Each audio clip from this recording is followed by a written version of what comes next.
Amém? Vamos abrir as nossas Bíblias, meus amados irmãos, no livro de 1 Coríntios. Nós estamos no estudo desse livro, o privilégio é todo nosso de ter esse livro maravilhoso diante de nós, e nós começamos agora a entrar na segunda parte do livro. A primeira parte é a introdução, do capítulo 1, versículo 1 até o 9, é uma introdução, e Paulo também traz ações de graças em relação à igreja. Agora vem um período aí, vem uma outra parte do livro, que é do capítulo 1, versículo 10 até o capítulo 6, versículo 20, que são informações vindas da família de Cloé, ok? A família de Cloé traz informações, talvez outros irmãos que a gente vai ver no final da carta também trazem informações a respeito do estado da igreja, e Paulo vai falar sobre essas questões logo de início da carta. E depois do capítulo 7 até o final do capítulo 15, são perguntas que os coríntios fizeram para o apóstolo Paulo, dúvidas que eles têm a respeito de vários assuntos, e Paulo responde essas questões. E termina o capítulo 16, Paulo falando da oferta que ele vai levantar para os irmãos pobres e necessitados em Jerusalém, que ele está recolhendo em toda a Ásia e a Caia, e aí também ele vai falar da visita dele à igreja, enfim, e da viagem dele provável a Jerusalém. Então, essa carta tem essas quatro partes bem definidas, e eu vou entrar hoje nessa segunda parte aí, que é do capítulo 1, versículo 10 até o 6, capítulo 6, versículo 20. E aí, nesses quatro primeiros capítulos, nós vamos ver uma igreja dividida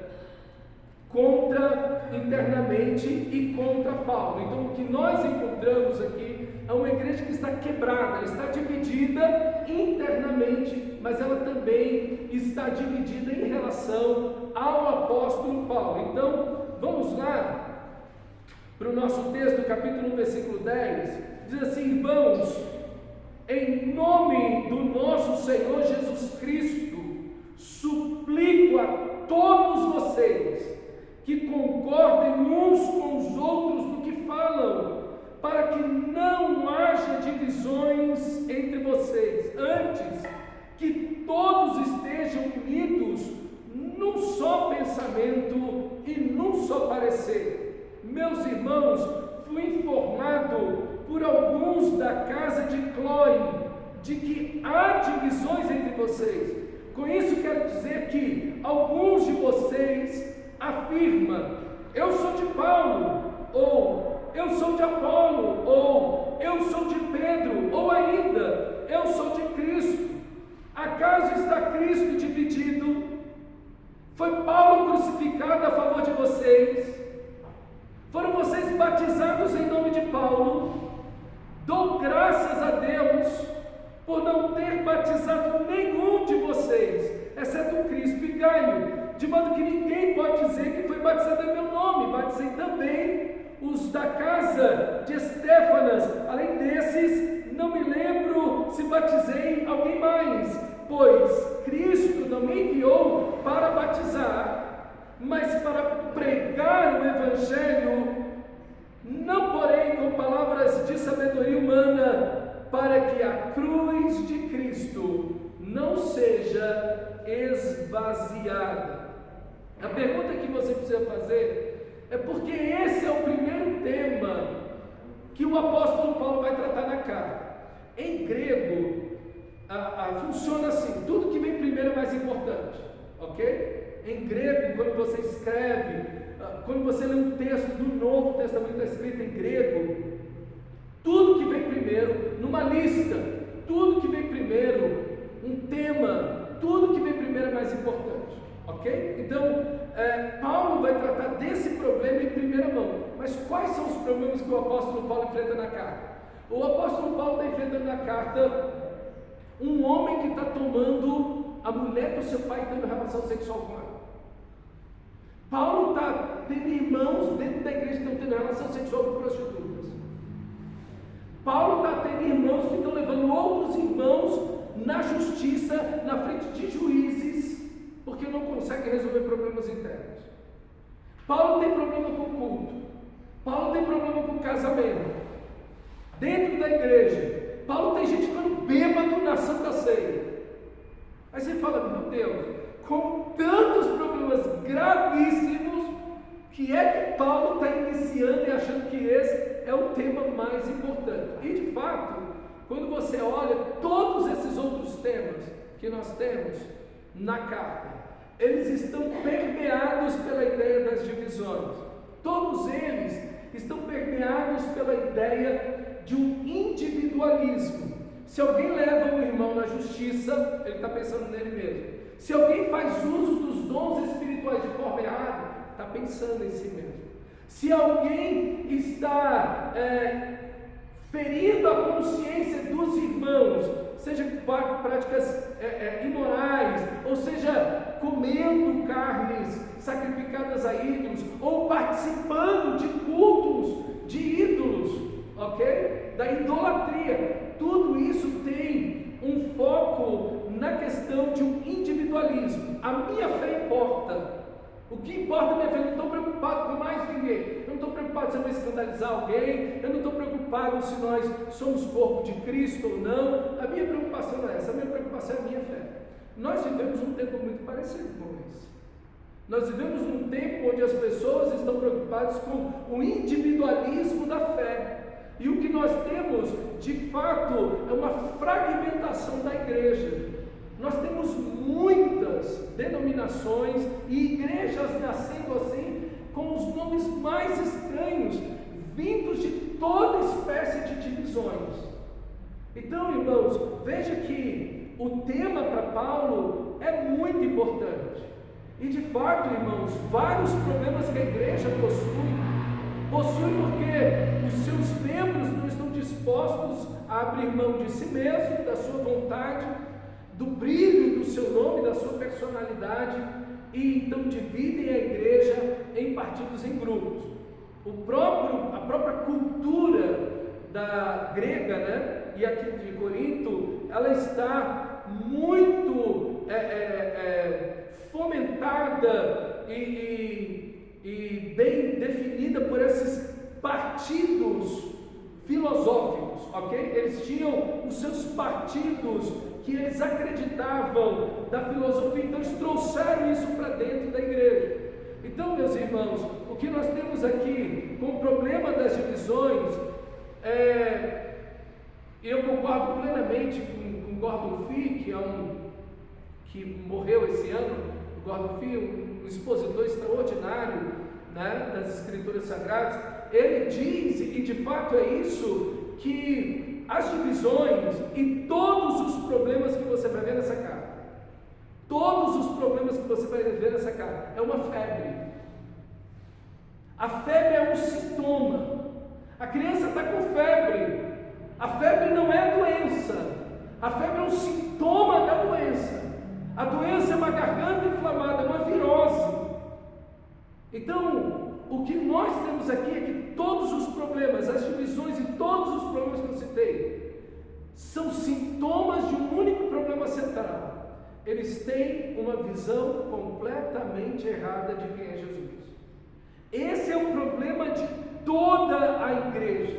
Toda a igreja tem esse problema. Eles têm uma visão completamente equivocada de Cristo Jesus. O que nós chamamos de cristologia. Esse conceito de quem é Cristo, esse conhecimento da pessoa de Cristo, como eles não conhecem Cristo, de fato e de verdade, quem Ele é, a sua obra na cruz, sua morte e sua ressurreição, não que lhes faltasse informação, mas porque eles têm essa visão atomizada de quem é Cristo, e eles estão perdendo essa perspectiva de Cristo, porque Paulo passou 1 ano e meio nessa igreja, e todo lugar, em todas as cartas, todo o ensinamento de Paulo está recheado da pessoa gloriosa de Cristo Jesus. Mas eles estão perdendo a visão de quem é Cristo. E quando um cristão perde a visão de quem é Cristo, quando uma igreja perde a visão de quem é Cristo, essa igreja ou esse cristão irão se lançar no mundanismo com unhas e dentes. Então, o grande problema que nós temos aqui, de fato, é essa visão errada de quem é Jesus. Então, Gordon diz o seguinte: a maior questão para Paulo não é a divisão em si, ela é apenas um sintoma. O maior problema é a ameaça que ela representa para o Evangelho e, junto com isso, para a natureza da igreja e para o ministério do apóstolo. Você tem três coisas aqui. Ela vê Cristo de maneira errada, então ela perde a sua própria identidade como igreja, como sal e luz desse mundo, como um povo que pertence a Deus e é santo. Mas também ela vê Paulo e todos os líderes de forma errada. Por isso que eles dizem: eu sou de Paulo, eu sou de Pedro, eu sou de Apolo. Veja, eles trouxeram a cultura para dentro da igreja, porque eles perderam a visão de Cristo Jesus. Assim, de uma maneira mais profunda do que às vezes se admite, essa questão inicial é mais crucial na carta, não porque as brigas deles fosse um problema mais importante da igreja, mas porque a natureza dessa luta, em particular, tinha raízes numa teologia falsa. Eles estão brigando porque eles têm um conceito de Deus errado, uma teologia errada, uma visão de Cristo errada, em quem havia trocado a teologia da cruz por um triunfalismo ingênuo que além da cruz ou a excluía. E de fato é isso. Quando eles perdem a visão de Cristo, eles acham que eles são extremamente importantes. O humanismo entra. E é exatamente o que tem acontecido na nossa época, irmãos. Cada vez menos se prega sobre a pessoa de Cristo. 80% dos pastores nunca leu a Bíblia toda. 80% dos cristãos lê a Bíblia uma vez por semana, pega na Bíblia uma vez por semana. Você tem uma diminuição do conhecimento de Cristo Jesus, de Deus, que vem por meio da palavra de Deus. E o que você tem? Você tem um humanismo na igreja. Veja as músicas que se cantam, a teologia que se tem, que influencia a maior parte das igrejas. A teologia da prosperidade, a teologia psicologizada, pessoas dizendo, pastores dizendo que você é o centro do coração de Deus, a coisa mais importante para Deus é você. Não! Onde você vê isso na Bíblia? A coisa mais importante do universo é Cristo. Ele é o Senhor. Tudo existe, e você e eu, e todas as coisas, para a glória dele. Todo joelho se dobrará, e toda língua confessará que Jesus Cristo é Senhor, para a glória de Deus Pai. Cristo é a pessoa mais importante. A Bíblia nos trata como servos de Deus.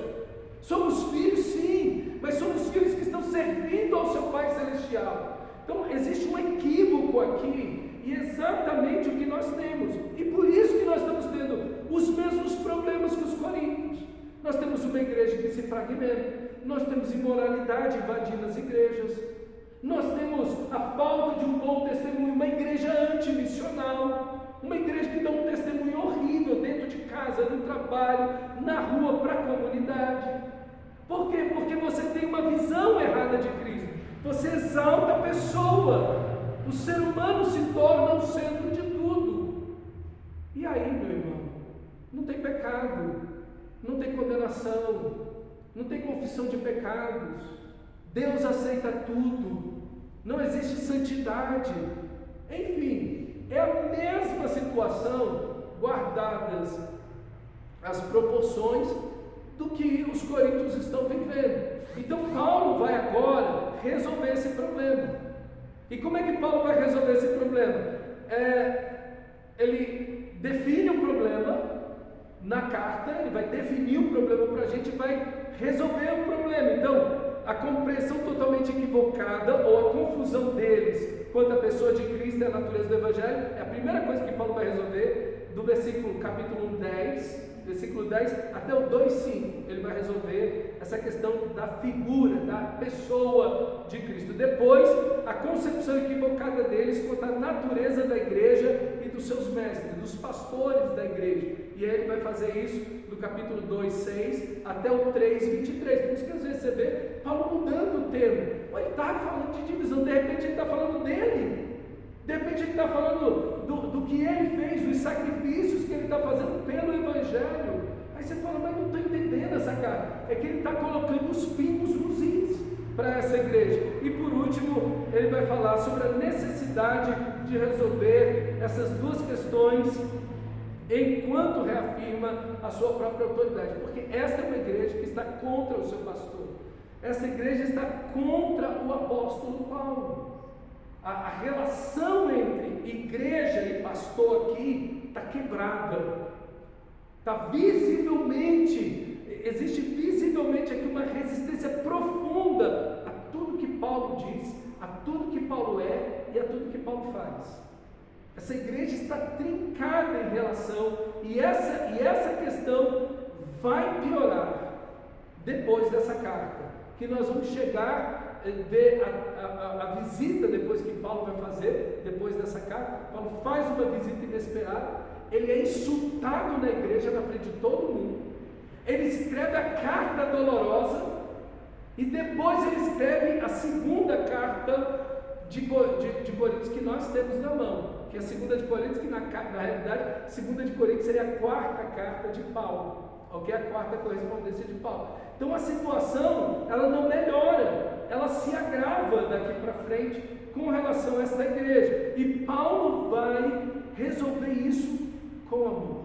Olha como ele começa o versículo 10, olha só o nosso texto: rogo, irmãos, suplico, irmãos. Veja essas duas expressões.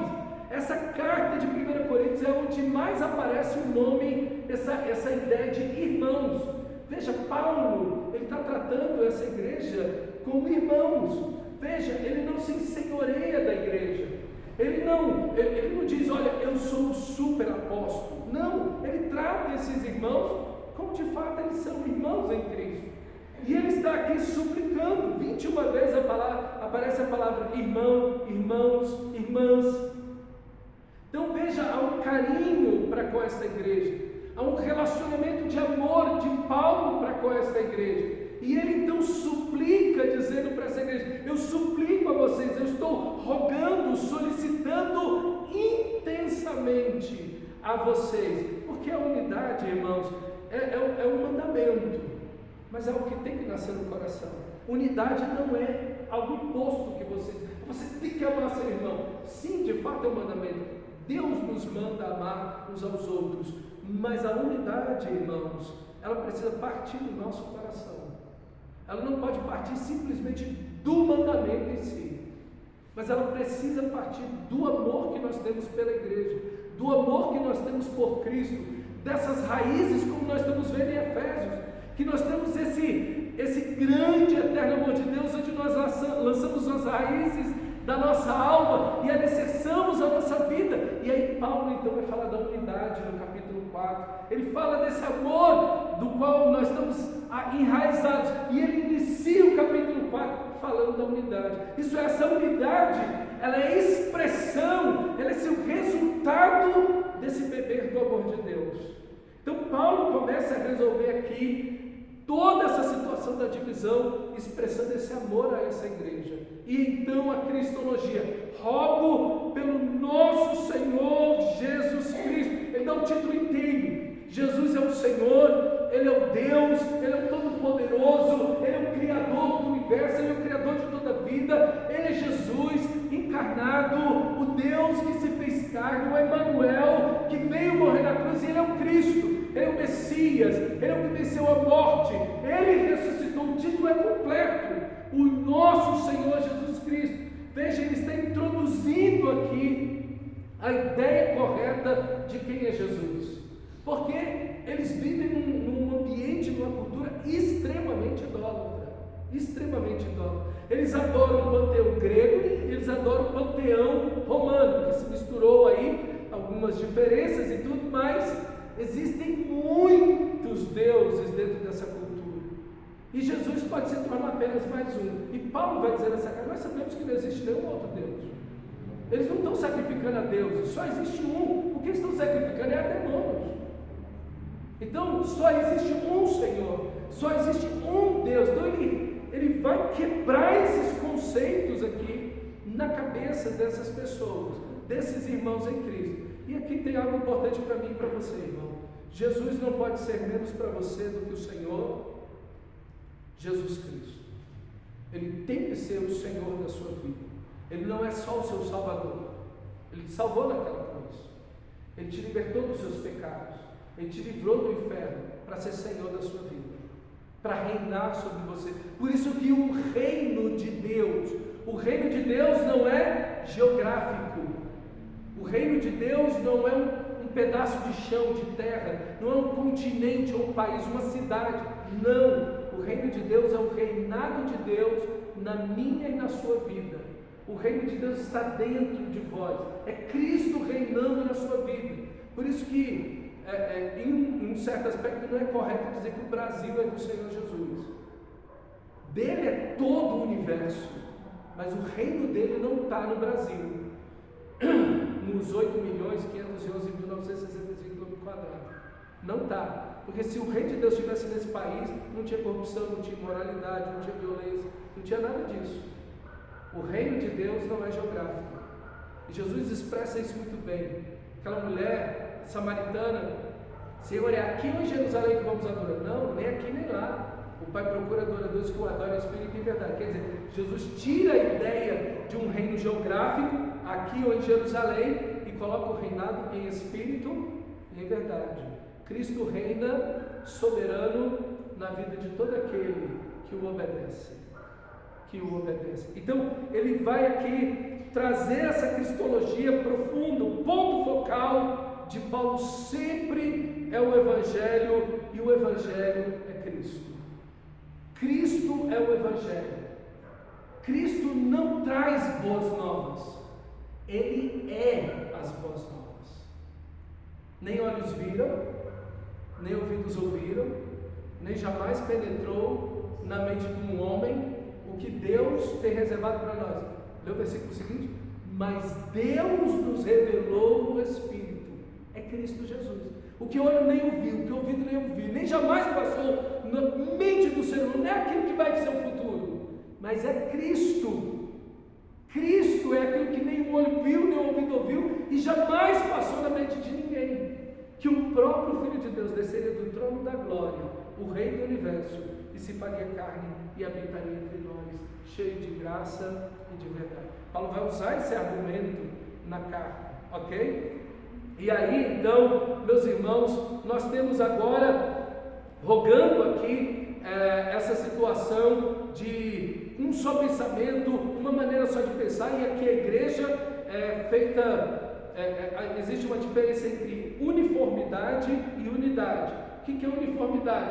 É quando todo mundo vai para a escola com a mesma roupa, que não é bonita, né? Todo mundo parece um Smurf, todo mundo de azul, né? Eles vêm tudo de azul.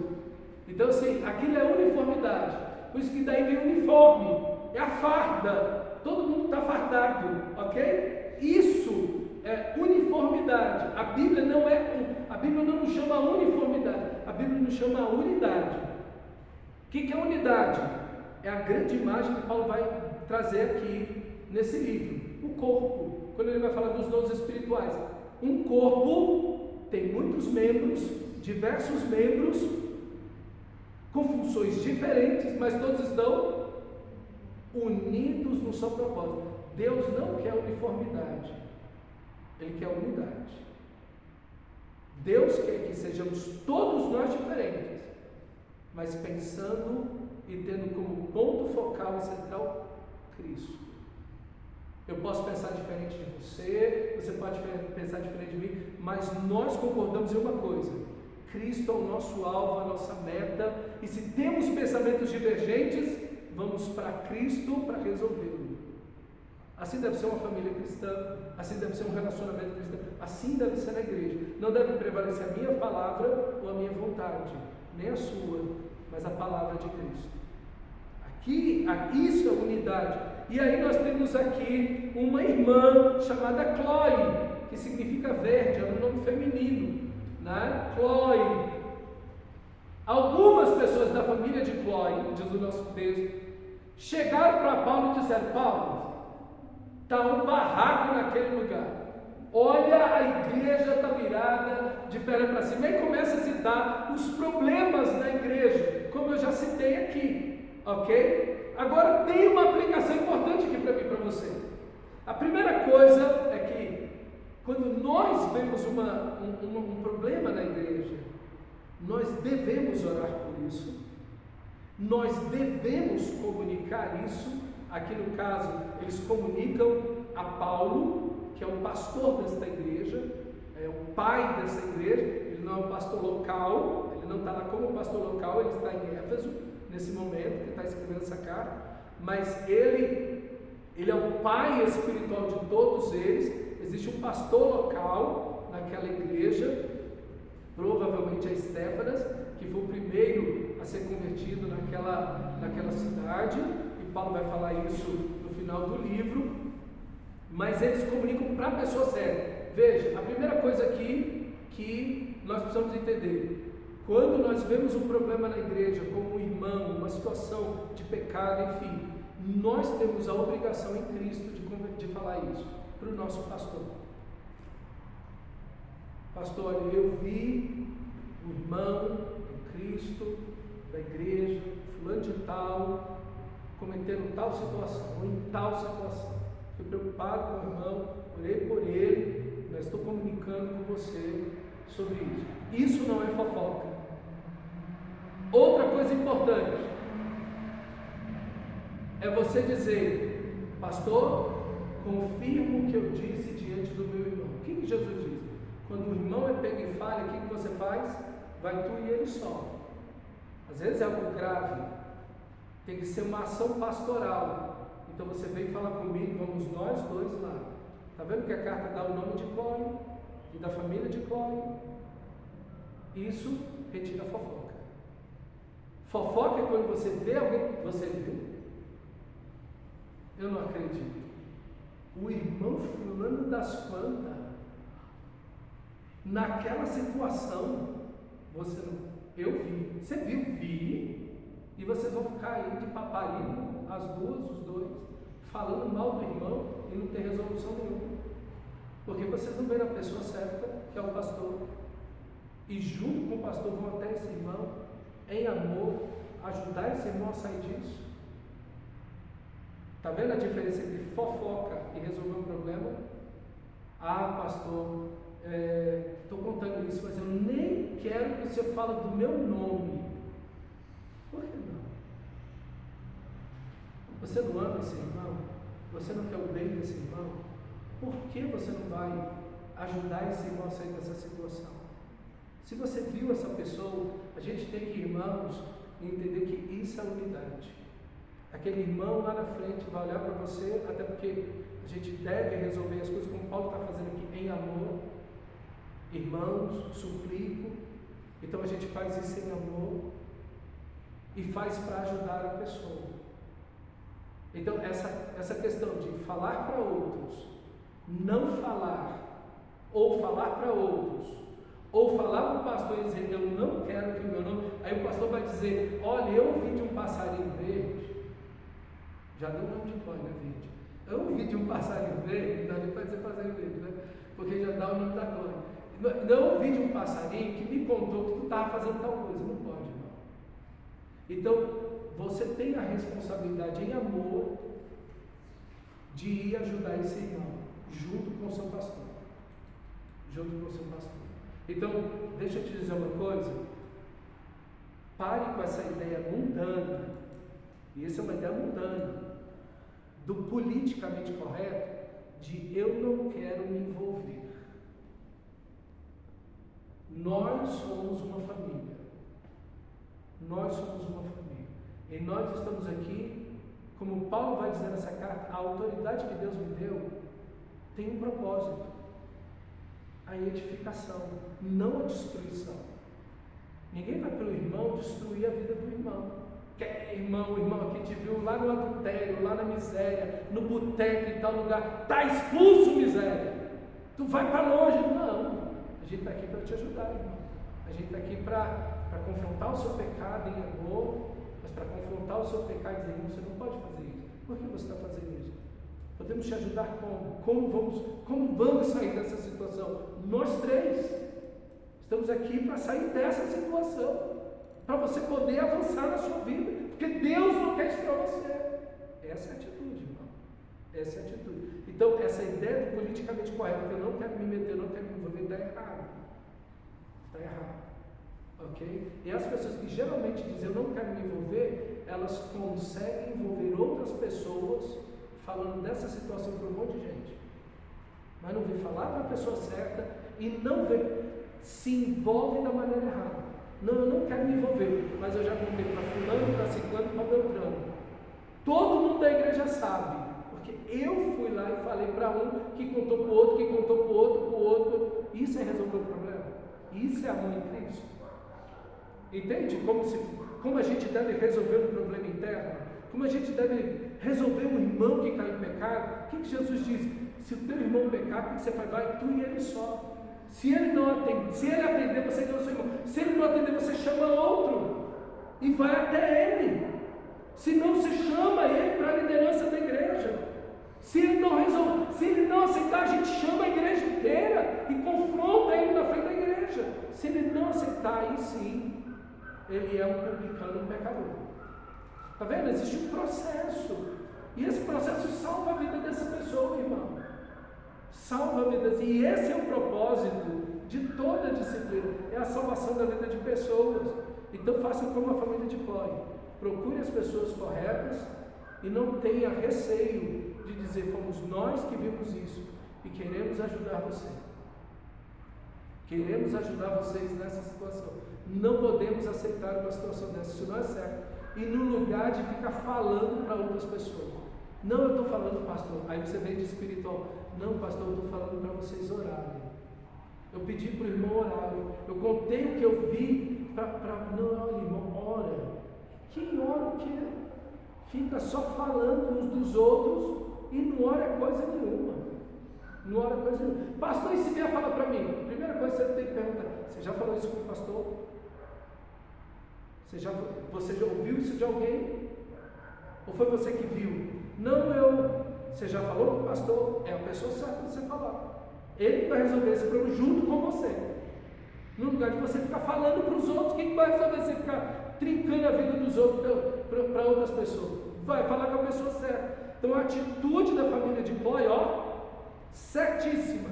Falou com a pessoa certa e não teve medo de ajudar a resolver o problema. Boa aplicação para mim e para você, ok? Então, que fica aí para mim e para você essa boa aplicação, essa aplicação maravilhosa aí de responsabilidade, de amor para com os irmãos. E é interessante que aqui, veja, a igreja escreve para Paulo responder, não é? Nós temos essas dúvidas aqui sobre casamento, como sacrificar a ídolos e tal, ok? Eles têm várias dúvidas, mas é interessante que Paulo não toca primeiro nas dúvidas que eles têm. Engraçado que eles não escreveram para Paulo sobre esses pecados, que tem gente pegando a mulher do pai, que tem gente em adultério na igreja, que tem gente levando irmão na justiça, que tem gente indo por prostituta. Ninguém fala disso na carta. Eles estão preocupados em quê? Com outras coisas, algumas relevantes, outras não.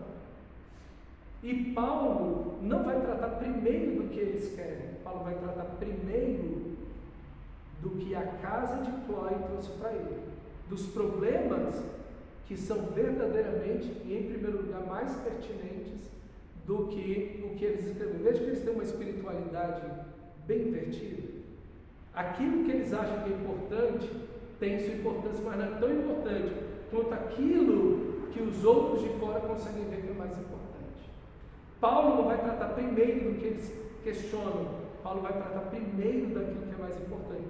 Para eles não é importante a divisão. Para eles falar mal dos irmãos, fazer clubinho na igreja, ficar debatendo na igreja, não é problema. Para Paulo é o primeiro problema.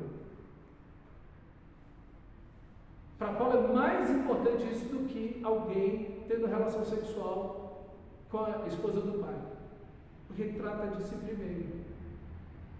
Opa, a gente trataria um assunto totalmente diferente, sim ou não? Não é verdade? Não é verdade que a gente trataria, a gente não vê a questão da divisão tão grave como Paulo. Olha o capítulo 3, versículo 17. Capítulo 3, versículo 17. Olha que interessante esse texto. Falando de unidade, capítulo 3, versículo 17. Se alguém destruir o santuário de Deus, Deus o destruirá, porque o santuário de Deus, que são vocês, é sagrado. Ele está falando do quê? De divisões dentro da igreja. Eu sou de Paulo, eu sou de Pedro, eu sou de Apolo, eu sou de Cristo. Essa fragmentação, ele está falando disso. Se alguém destruir o santuário de Deus, não vai ser Paulo que vai resolver isso. Deus é que vai destruir essa pessoa. Porque o santuário de Deus, que sois vós, você tem essa visão da divisão? Desses problemas de fragmentação, de fofoca dentro da igreja, de embates dentro da igreja? Eu acho que você deveria temer muito entrar nisso depois da leitura desse texto aqui.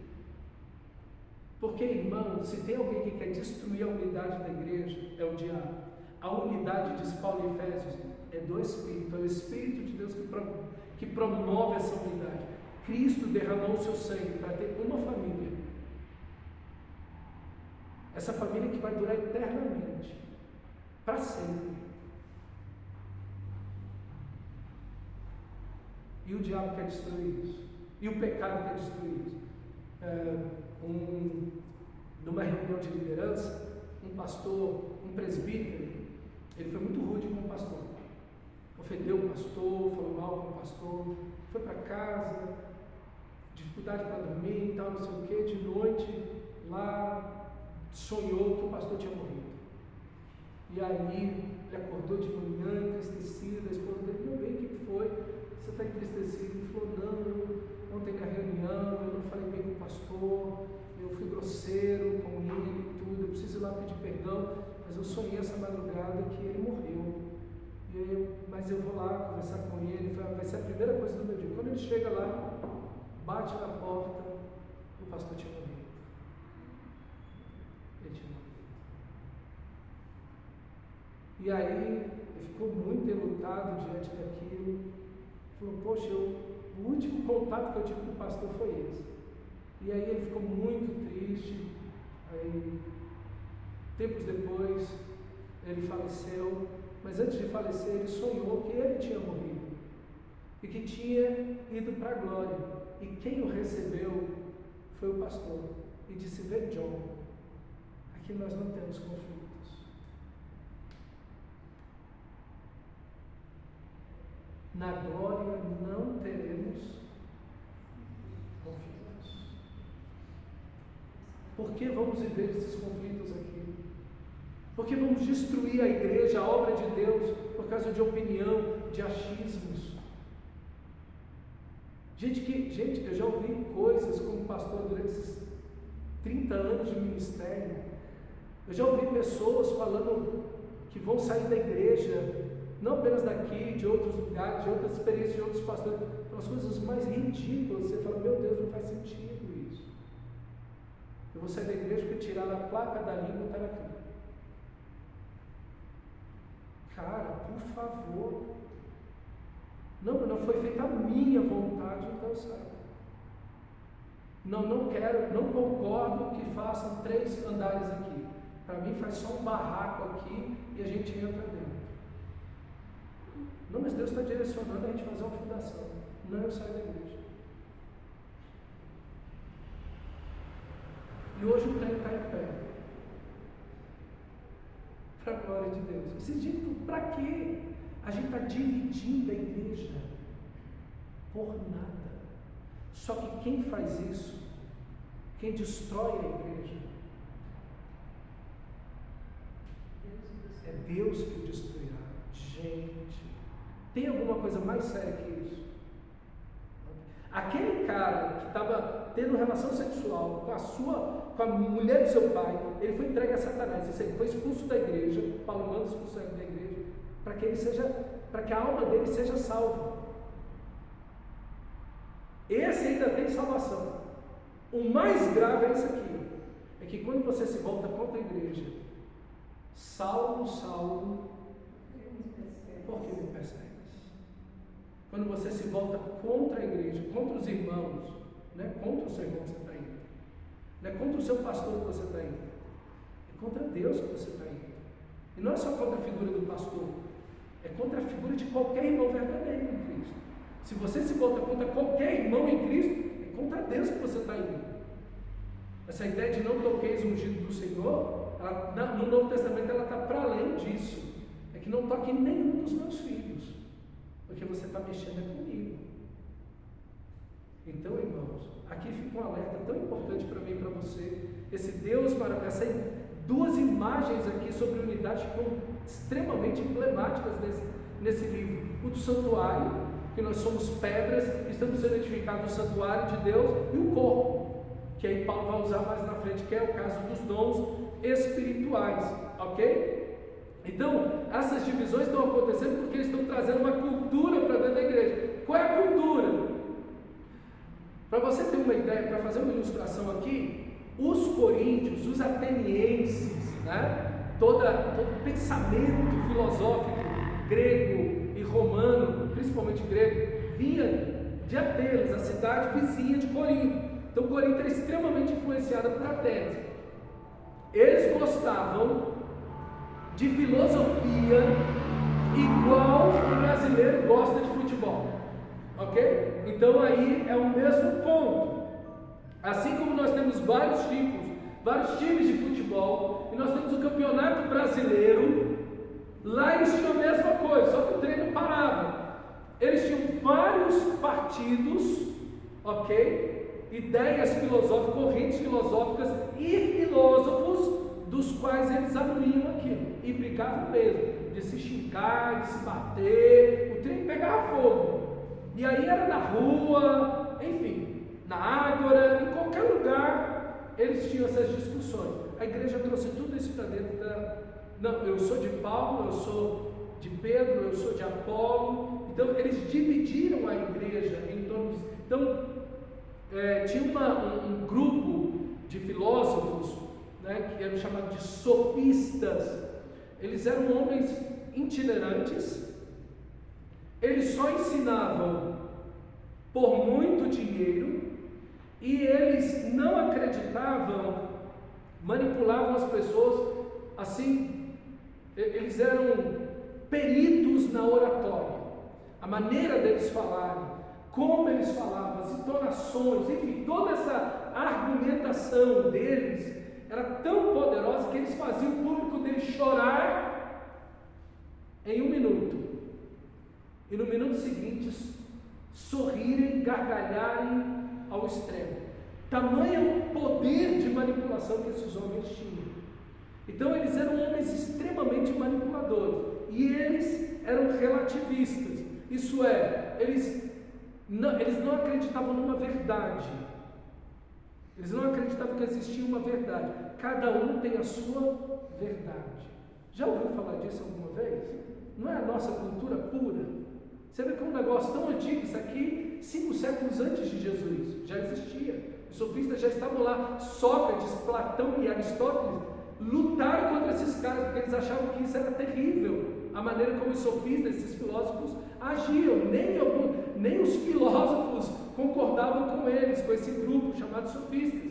Então esse pensamento relativista, né, que cada um tem sua verdade, que cada um tem o seu caminho, que aquilo que é verdade para você não pode ser para mim, e que esse tipo de coisa acontece, não existe uma verdade absoluta, isso é muito antigo. Isso vai voltando em ondas para a gente, ok? Então, o que eles fazem é manipular extremamente, e não tendo uma verdade aqui absoluta, pelo contrário, como dizia Protágoras, que foi um dos principais sofistas, o homem é a medida de todas as coisas. Isso é, você é a medida de todas as coisas, eu sou a medida de todas as coisas. Então, eu sou o centro de tudo, a verdade, eu estabeleço a minha verdade, e cada um tem a sua verdade, todo mundo estabelece a sua própria verdade. Então esse é o pensamento sofista. Então, como é que Cristo fica numa situação dessa? Não, Cristo é para você, a verdade, Cristo é verdade, então Cristo é verdade para você. A Bíblia é verdade para você. O Evangelho é verdade para você, mas não é para mim. Não é para mim. A verdade não existe. Ela é relativa, depende de quem vê. Se você gosta ou não. Então, é essa a base do pensamento deles. E como o Evangelho prospera? Quem é Cristo numa mentalidade dessa? Por isso que Cristo, e aqui tem uma coisa importante para mim e para você. Quanto menos uma igreja, quanto menos um cristão tem contato com as Escrituras, quanto menos uma teologia pura sai de um púlpito, onde um ensinamento bíblico, uma exposição bíblica das Escrituras sagradas, a igreja tem menos disso, mais o mundo entra. Quanto menos de Cristo você tem, mais do mundo você vai receber, mais da cultura do mundo. Você vai ser mais brasileiro do que um cristão. Você vai estar mais adaptado à cultura do que um cristão, do que ser um cristão verdadeiro. Você vai ser mais parecido com a cultura do que parecido com Cristo, por causa dessa relativização que existe. Então, eles tinham vários viés, várias linhas filosóficas aqui, que influenciavam eles, que pressionavam por eles. Os epicureus, que acreditavam que a razão da vida eram os prazeres, o entretenimento, a diversão, comer e beber. Comamos e bebamos, porque amanhã morreremos. Todas as coisas me são lícitas. Todas as coisas me são lícitas. Paulo usa o próprio ditado dos epicureus. A comida é para o corpo, para o estômago é para a comida. Isso é. E aí eles entendiam o quê? Que o corpo é para a imoralidade. E a imoralidade, o sexo é para o corpo. O nosso corpo foi feito para uma coisa: comer e sexo. Esse é o objetivo do corpo. É a ideia dos epicureus. A vida, o centro da vida e a razão da existência são os prazeres. Oh, querido, o que importa é você ser feliz. Você é um cristão ou é o quê? É isso que a Bíblia diz? Não, o que importa é ser feliz? Essa é a razão da vida? Ou a razão da vida é: quer comais ou bebais ou façais qualquer outra coisa, como diz Paulo, aqui em Corinto, fazei tudo para a glória de Deus. A glória de Deus é o mais importante na minha vida. Então veja, o Evangelho está, Paulo está usando inclusive as palavras, as ideias, os ditados que eles estão combatendo isso com o Evangelho. Com o Evangelho. Então, eles têm aqui os estoicos, que acreditavam que a vida, a razão da vida, o motivo da vida, da existência, era a ética, era a moral. Não, é sermos corretinhos. Não ser correto, ser moral, ser ético é o ponto central da vida. Isso não é o Evangelho. Isso não é o Evangelho. Por isso que você vê o entretenimento entrando na igreja avassaladoramente. A igreja se envolvendo com entretenimento, com show, e achando que o Evangelho é a ética, é a moral. E o Evangelho não é nenhum nem o outro. O Evangelho tem ética? Tem. Mas o Evangelho não é a ética. De jeito nenhum. O Evangelho não é a moral. O Evangelho tem ética, o Evangelho tem moral, mas o Evangelho não é isso. Nem a ética nem a moral vão te levar a Deus, muito menos o entretenimento. O que vai te levar a Deus? A cruz do nosso Senhor Jesus Cristo. Por isso que ele termina esse texto o quê? Dizendo o que para eles? Olha aí, versículo 17, perdão, no versículo 15, ele diz, versículo 14: dou graças a Deus por não ter batizado nenhum de vocês. É a primeira vez que alguém dá graça a Deus por não ter batizado um monte de gente. O povo lá é tão complicado que até batizar eles é difícil, porque eles já vão tomar a coisa pelo lado errado. Versículo 17, para terminarmos: pois Cristo não me enviou para batizar, mas para pregar o Evangelho, não porém com palavras de sabedoria humana, para que a cruz de Cristo não seja esvaziada. A cruz de Cristo não seja esvaziada. Então o argumento de Paulo qual é? É Cristo. Cristo é o grande argumento do apóstolo São Paulo aqui, ok? Eles precisam de Cristo crucificado. Esse é o Evangelho. Os filósofos, a ética não vai te levar para Deus, porque todos pecaram. A sua bondade, as suas boas obras não podem apagar nenhum pecado seu. Você pode, se um médico chegar para alguém que está no terminal de câncer e dizer: olha, você tem um mês de vida, e essa pessoa nesse mês de vida fizer todas as boas obras, no final do mês vai morrer de câncer, porque todas as boas obras que ele fez foram boas, excelentes, mas podem curar o câncer? Não. As boas obras são boas, mas podem curar o pecado? Nunca. Apenas o sangue de Jesus, seu Filho, nos purifica de todo pecado. Por isso que Paulo não prega ética, por isso que Paulo não está pregando a moral, por isso que Paulo não está pregando entretenimento ou filosofia. Nada disso te leva a Deus, pelo contrário, tudo isso só faz uma coisa, e essa é a primeira característica que Paulo vai dizer da filosofia, da sabedoria humana: ela esvazia a cruz de Cristo, ela diminui a Cristo, ela diminui o sacrifício, o sangue de Jesus, para enaltecer o quê? O homem, as boas obras, a filosofia, os diplomas, o conhecimento, o dinheiro, a beleza, o entretenimento. É tudo que o humanismo vai fazer. O homem é a medida de todas as coisas. É tudo que a filosofia vai levar você, mas a filosofia nunca vai te levar para Deus, nunca vai te aproximar de Deus, nunca vai trazer arrependimento, nunca pode perdoar os teus pecados. Não sou contra a filosofia, nem a Bíblia é. O pensar, o questionar, o analisar é super importante. Aprendemos muito com a filosofia, mas achar que a filosofia vai te levar a Deus é um engano. Achar que a filosofia vai te aproximar de Cristo ou de Deus é um engano. Nada vai te aproximar de Deus a não ser a cruz do nosso Senhor Jesus Cristo. Por isso Paulo vai dizer: Deus me enviou a pregar o Evangelho, não porém com palavras de sabedoria humana, para que a cruz de Cristo não seja esvaziada, anulada. Quando você traz para o púlpito psicologia positiva, quando você traz para o púlpito entretenimento, não, o pastor é um palhaço, como dizia Spurgeon há uns 150 anos atrás, ele dizia: vai chegar um momento que os pastores serão palhaços que vão entreter os bodes dentro da igreja. E é verdade. Gente que está aí só para fazer o público rir, ó, ganha dinheiro, meu amigo, ganha dinheiro, só para fazer o povo rir e ficar ganhando dinheiro. Faz o povo rir e passa o chapeuzinho, faz o povo rir e cobra altos cachês. É o que nós temos hoje em dia. Tanta gente, e o povo gosta, e tira foto, e posta, e vai lá e tira foto com o cara, e compra um livro. A bobageira, não tem nada naquilo que presta. De evangélico não tem nada. Mas as pessoas gostam dessas coisas. Mas isso nunca vai te aproximar de Deus. Nunca vai te aproximar de Deus. Irmãos, a igreja não tem problema ter uma festinha, ter um comes e bebes, nada disso. Mas a igreja não é um parque de diversão. A igreja não é um parque de diversão.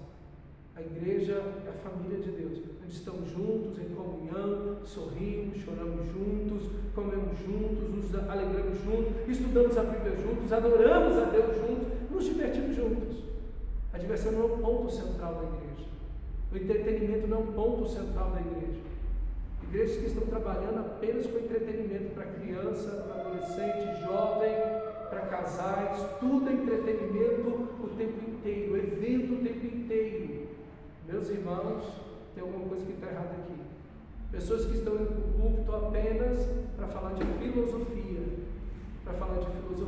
negando a Cristo, negando o sacrifício de Cristo, negando que existe um inferno, que Deus no final vai salvar todo mundo, o universalismo, ok? Então o que nós temos aqui, irmãos, hoje, e isso é muito antigo, mas o que nós temos é que a cruz está se esvaziando na igreja evangélica brasileira. Por quê? Porque as pessoas têm cada vez uma visão menor de Cristo. Cristo é o meu escravo, Deus é o meu escravo, é o escravo da minha fé. A minha fé move a mão de Deus. Deus está obrigado a fazer o que eu quero. Eu mando com a minha fé e Deus obedece. Não, não. Isso não tem nada de evangelho, mas as pessoas estão propalando isso o tempo inteiro. E perdeu-se a preocupação com o novo nascimento, das pessoas terem um encontro verdadeiro com Cristo, desde a criança até o ancião.